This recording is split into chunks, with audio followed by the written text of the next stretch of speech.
Maligayang pagbalik at isang napaka-maulan at maulap na araw po sa inyong lahat.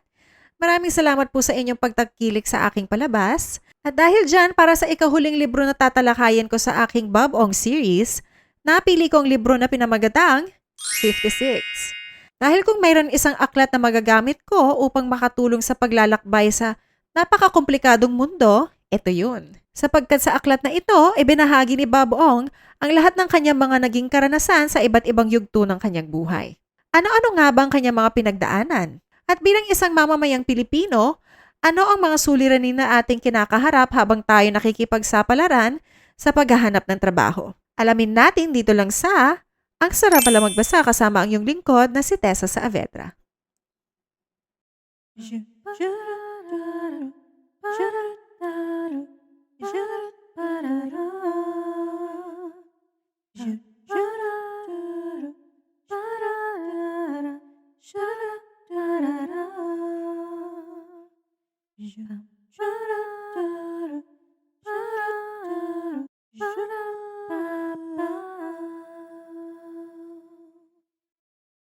Tulad nga ng dati, kung hindi niyo pa po nagagawa, maglagay lang kayo ng komento, like, subscribe, at pindutin ang bell icon para alam niyo na meron akong bagong librong tatalakayin.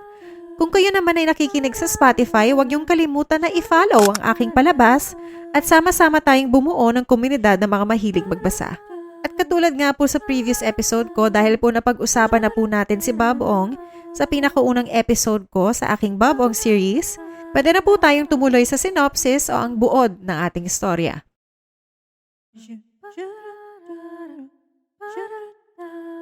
Ang 56 ay sariling bersyon ni Bob Ong ng isang rulebook guide to life. Sa pagkakataong ito, kinuwento niya ang kanyang mga naging karanasan sa pagtanda sa ating bansa sa pamamaraang nakakatawa at nakakaaliw sa nagbabasa.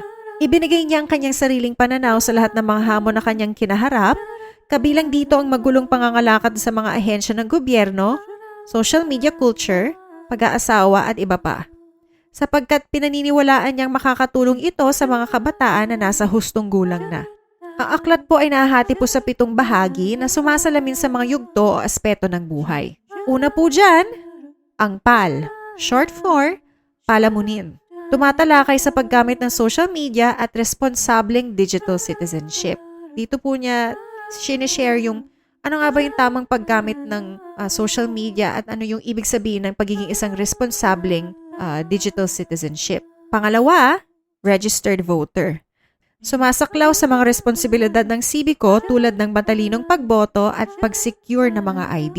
So dito niya po shinare yung sarili niya pong karanasan sa pagkuha lang po ng simpleng ID sa mga iba't ibang ahensya ng gobyerno. Kung kayo po ay bagong graduate pa lamang or matagal na ho kayo nagtatrabaho, siguro po lahat po tayo na pagdaanan po yan, yung napakamasilimu at napakatagal na proseso na pagkuha lang po ng simpleng ID. So very relatable po itong part na to. Ano po? Ang susunod po, manggagawa. Patungkol ito sa pag-iimpok, tamang paggastos ng pera at working life. So dito niyo po shinare na yung hindi ho sapat na kumita ka lang ng pera, dapat po alam niyo po kung saan po ito ilalagay para po mas lumago po siya. Mga investing po. Susunod, housemate. Ito po tungkol sa kanyang pagsasarili at pamumuhay ng mag-isa na nagpapahiwatig ng pagsisimula ng isang pamilya. So dito po sa part na to, kinuwento niya po yung kanyang pagiging isang bachelor na eventually na-realize niya po na napaka-lonely po pala ng ganung klaseng buhay, kaya po naisipan na po niyang mag-asawa. Susunod, alipin. Dahil nga po nag-asawa na po siya, ito po yung pagiging ama at pagpapalaki ng mga anak. Susunod po, historian. Ito po ay sumasalamin sa nakaraan at personal na paglago. So dito niya po sinishare ang kanyang personal growth based on his experiences. At pinakahuli, kabanata 7x8. Ito po ay koleksyon ng iba't ibang kaalaman tungkol sa espiritualidad, smart shaming, environmental issues, mga rekomendasyon sa pop culture at kakaibang trivia. So dito po, nakita ko po yung kanyang talagang genuine na pag-alala sa ating environment. Akuhin na po natin yung problema, try na po nating ayusin yun para po hindi natin ipapasa yung problema na yun sa mga magiging anak at magiging apo natin.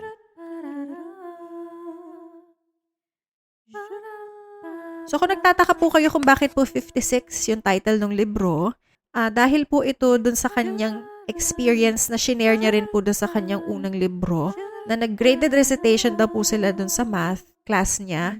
At ang math problem na tinanong sa kanya is 7 times 8.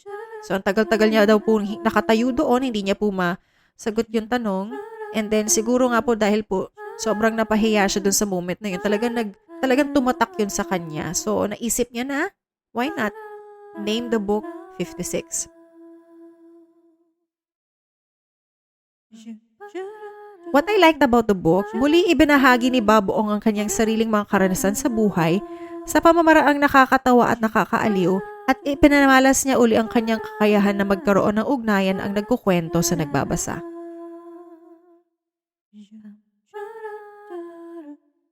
So, ang hindi ko po nagustuhan sa libro, marami pong nagsasabi na bagamat nakakatawa pa rin ang kwento, para daw po nag-iba na daw po yung estilo ng panunulat ni Bob Ong. Hindi na daw po ganun ka-witty. At sa halip ay nakatutok na lang daw sa mga issue patungkol sa politics, yung kanyang kwento. Para sa akin naman, medyo nabagot po ako sa dami ng insights na binigay ni Bob Ong. Parang medyo nagiging repetitive na po kasi minsan.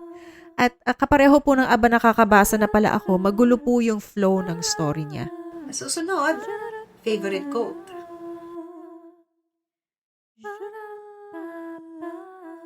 Mas mabuti na ang librong maraming gustong sabihin kaysa sa librong walang sinasabi. At hindi man siguro ako ang pinakaakmang tao para sumulat ng ganito, tulad ng mga nauna kong libro, ako ang pinili nito na maging akta. Mas okay na daw po yung libro na maraming sinasabi or marami kang matututunan kaysa po dun sa mga libro na oo nga pagkakapal-kapal pero wala naman pong value or hindi naman po ito nagre-resonate dun sa nagbabasa.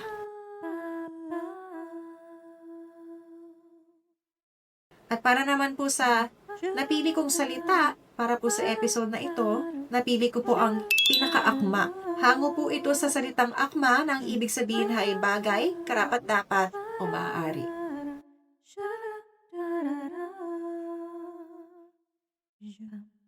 Para sa akin, ang 56 ay hindi nalalayo sa unang libro na isinulat ni Bob Ong.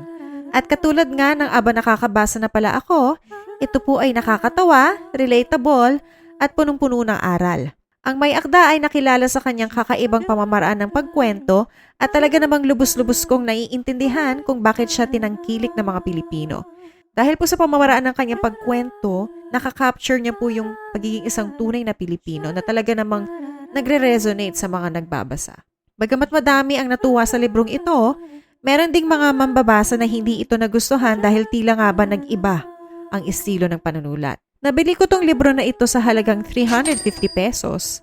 Ito po ay may 300 pages at pinakamakapal sa 3 Bob Ong books na nabili ko. Napakasulit naman ito para sa akin, lalo pat kung ikaw ay nag-iipon or nagkokolekta ng mga libro at kung ikaw ay talaga namang tagapaghanga ka ni Bob Ong. At dahil dyan, bibigyan ko ang libro na to ng 4 stars. Dahil po, para sa akin, valuable naman po yung mga insights na ibinahagi ni Bob Ong, talaga namang pong marami ka pong matututunan.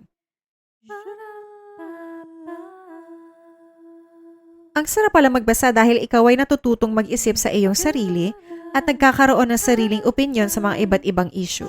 Ang sarap pala magbasa dahil nagiging paraan ito upang maiwasan ang mga pagkakamali na maaari nating gawin kung hindi ito ibinahagi sa atin ng may akda. Ang sarap pala magbasa dahil ating nakikilala ang pagkatao ng may akda base sa kanyang pamamaraan ng pagsulat at estilo ng pagkwento.